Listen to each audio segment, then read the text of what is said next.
Tinchlikmi? Ne baqiryapsiz? Ertalabdan baqirasiz? Menga qarang. Sal o'g'lingizga tarbiya berib qo'ysangiz bo'lmaydimi? Meni qizimga yaxshi muomala qilsin. Katta yigit bo'lsa, uylangan bo'lsa, yo bu nima muomala bo'ldi? Meni qizlarimni urayotganmish. Agar bilsangiz, meni qizlarim unga xizmatkor emas. Men ham xizmatkor emasman, opa, xo'pmi? Menga qara. Senga o'g'lim shunaqa dedimi?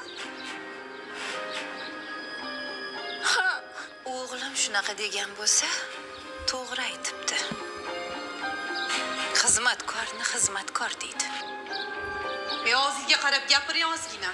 Qaramasam nima bo'ladi? Qo'lingdan nima keladi? Ha? 4 ta qizing bilan qayerga borasan? It oladimi seni?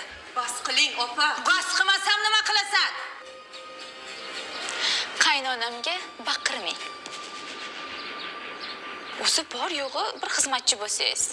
Bilmasangiz, oyijon bu uyda katta kelinlar. Siz o'rningizni bilib yuring. Sen umuman aralashma, xo'pmi? Menga qara. Kelinimga baqirmang. Men hali keliningizga baqirganim yo'q. Bunda o'rnini bilsin.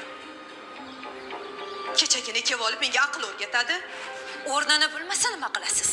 Ha? O'rnini bilmasa nima qilasiz dedim.